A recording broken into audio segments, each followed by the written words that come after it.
अपराधी कितना भी शातिर क्यों ना हो, हत्यारा कितना भी दिमाग वाला क्यों ना हो, घटना को अंजाम देने के बाद कोई ना कोई ऐसा सबूत छोड़ ही जाता है जो पुलिस उसकी फांसी का फंदा बना देती है।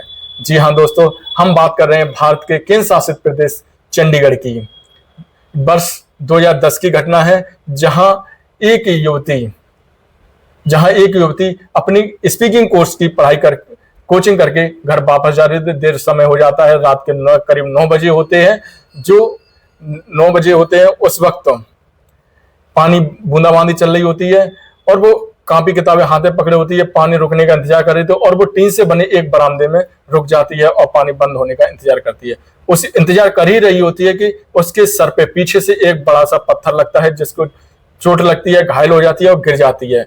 वहां पर एक युवक आता है, उसे गोद में उठाता है और उसे जंगल की ओर ले जाता है और वहां पर उसके साथ हैवानियत करता है। धीरे धीरे उसके तन से एक एक कपड़े कम करता है, उसके नोचता है, उसको घायल कर देता है और उसके साथ बलात्कार और दुष्कर्म करता है।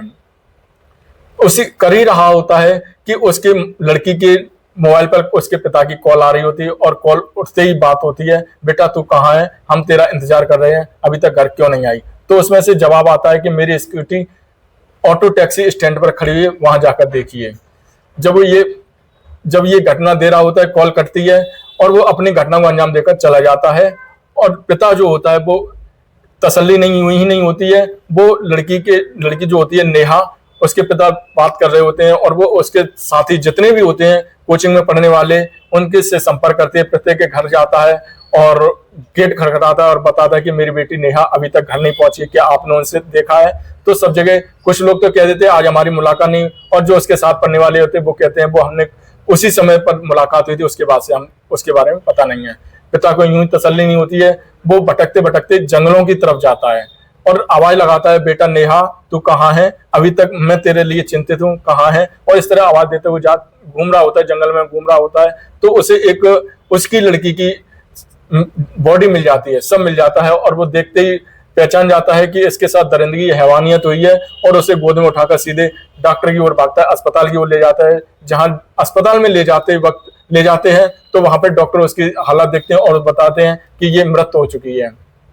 पिता का रो रो का बुरा हाल है और वो सोचता है, अपने कर्म को ठोंकता है, कहता है कि बेटी अकेले नहीं निकलना चाहिए था, तुम्हें ऐसा नहीं करना चाहिए था।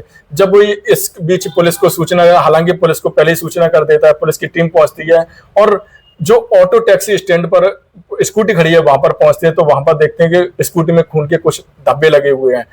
जब एक टीम होती है, CFSL टीम होती है जो SSP को एक रिपोर्ट सौंपती है और वो टीम पुलिस कहते हैं कि SSP से कि जो अपराधी है, जो किलर है, वो बहुत ही शातिर किस्म का, उसने कोई सबूत नहीं छोड़ा है, लेकिन एक सबूत ऐसा छोड़ा है इसके जरिए हम उसके तक पहुंच सकते हैं।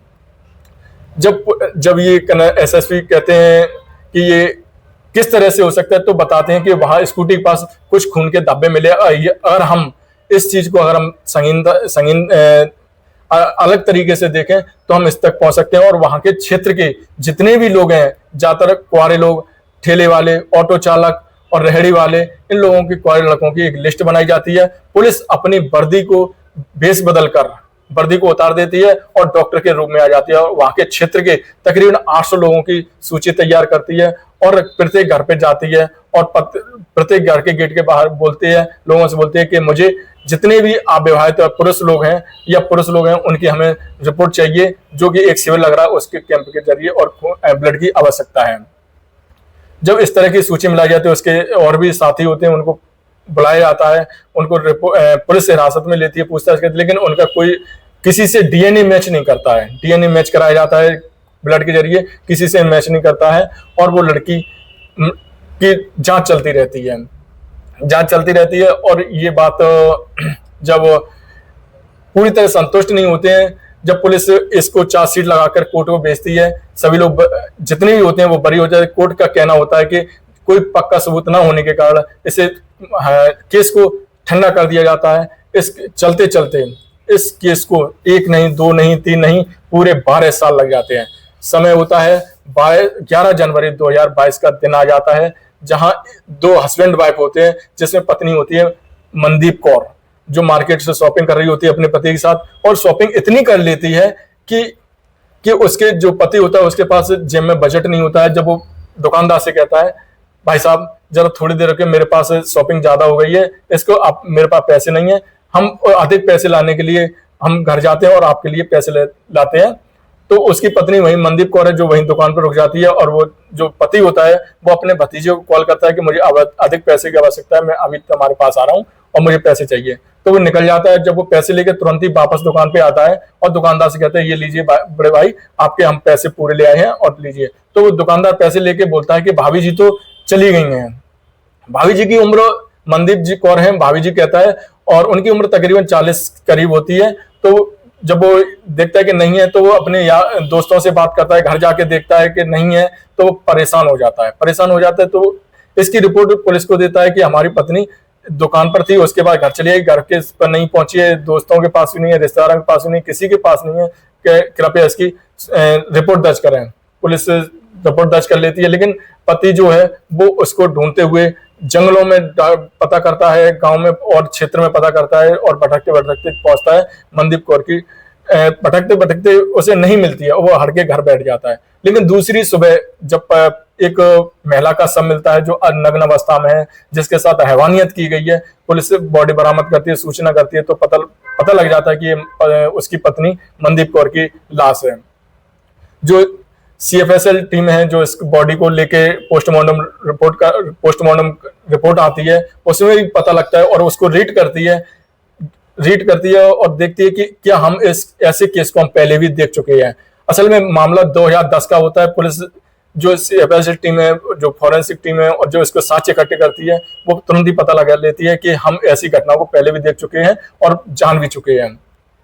जब इसको जानकारी होती है तो पुलिस और सख्ती में आ जाती है, क्यों इसका पकड़ना बेहद जरूरी है, क्यों इससे पहले भी ये घटना को अंजाम दे चुका है, ये कोई भी वो बहुत ही सातिर किस्म का व्यक्ति है, इसके लिए हमें और दूसरा तरीका अपनाना चाहिए। तो वहां की SSP होती हैं, जिन SSP से मुलाकात होती है, SSP एक टीम गठित करती हैं, जो SSP होती हैं कंवरदीप कौर वहां से एक टीम होती है जो DSP इंस्पेक्टर सब इंस्पेक्टर की एक टीम गठित करती है और कहती है कि जितनी जल्दी हो सके हमें इसकी खुलासा चाहिए, कैसे करना है वो आप जाने।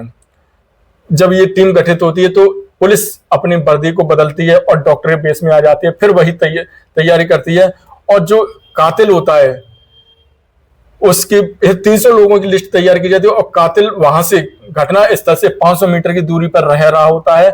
जब पुलिस डॉक्टर का बेस बदल के प्रत्येक गेट पे पहुंचती है खून का सैंपल लेने, तो ब्लड का सैंपल लेने, तो उस सेक्टर 38 के झुग्गी नंबर 16 में पहुंचती है, जहां मोनू नाम का एक युवक रहा करता है। जैसे ही पुलिस उसके घर में पहुंचती है, बोलती है, उसके मां से मुलाकात होती है कि हम ऐसे से एक शिविर लगा रहे हैं, ब्लड शिविर लगा रहे हैं, और हम सभी जितने भी यहाँ के पुरुष रहे मैं उनका ब्लड सैंपल लेके एक शिविर का आयोजन कर रहे हैं, हमें वो भी चाहिए। तो मोनू जो होता है वो, उसकी मां बोलती है वो अभी टॉयलेट में है और आप आते ही आपको उसको ले लेंगे, ब्लड है उसका सैंपल ले सकते हैं। ये बात मोनू को पता लग जाती है। मोनू टॉयलेट से बाहर निकलने में करीब आधा घंटा ले लेता है, और जैसे ही बाहर निकलता है तो बहाने मारता है, क्योंकि वो सुनना होता है कि कोई टीम आई हुई है जो ब्लड सैंपल ले रही है, तो कई प्रकार के बहाने बनाता है कि मैं अभी आ रहा हूँ, ये आ रहा हूँ।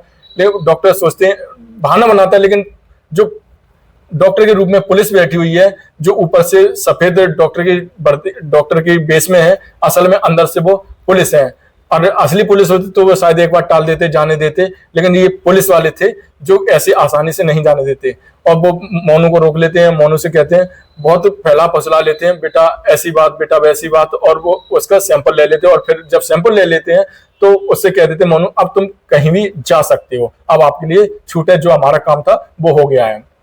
जो उस वक्त उस एरिया के जितने 300 लोगों के ब्लड सैंपल लिए गए होते हैं, उसी बीच में DNA टेस्ट रिपोर्ट आती है, जो मोनू की रिपोर्ट DNA से मैच कर जाती है।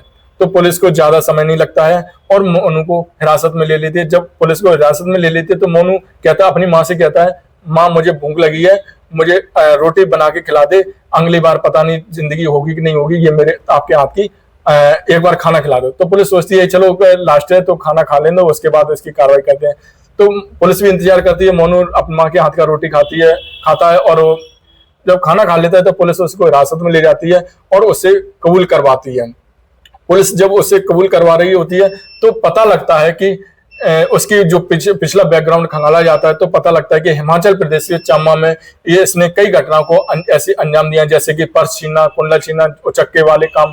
ऐसे मामलों में इसका वहां के चंबा थाने में इसके मामले दर्ज होते हैं। और जब चंडीगढ़ पुलिस जब उसको और गहनता से जांच करती है तो पता लगता है ये मोनू जो है उत्तर प्रदेश का रहने वाला है। जब ये रिपोर्ट निकल आती है, जो मनदीप कौर है, जो इसने 2 घटनाओं को अंजाम दिया जो 2010 में नेहा के साथ दरिंदगी की, उसी तरह से सेम दरिंदगी मनदीप कौर के साथ की। तो जब ये पुलिस अपने टीम को बताती है, अपने सीनियर अधिकारी को बताती है ये असली आरोपी यही है, तो वो जब वो मोनू है वो अपनी बात कबूल करता है कि जो भी घटना को अंजाम दिया वो उसी के द्वारा दी हुई है। जब ये बात सोशल मीडिया, पेपर के माध्यम से पता लगती है तो पूरे चंडीगढ़ ने, पूरे देश में इस चीज के सुनकर दहल उठता है और एक आक्रोश उठता है कि ऐसे व्यक्ति को फांसी की सजा देनी चाहिए। तो दोस्तों, जब मोनू को इस बात के न्यायालय में पेश किया जाता है तो उसको आजीवन उम्र कैद सुनाई जाती है। क्या सुनाई जाती है इसके लिए अभी कोई पुष्टि नहीं है क्या हुआ था, लेकिन फिलहाल उसे जेल में भेज दिया जाता है। तो दोस्तों, आज की कहानी सुनाना मेरा कैसा लगा? हमारे इस कहानी को सुनाने का उद्देश्य, इस घटना को सुनाने का उद्देश्य किसी को बदनाम करना नहीं है, किसी की भावना को ठेस पहुंचाना नहीं है। इस YouTube channel the crime diaries 9 का उद्देश्य लोगों को जागरूक करना है कि घटना कभी भी कहीं की भी हो सकती है। तो कैसी लगी आप हमें कमेंट में जरूर बता सकते हैं। नमस्कार।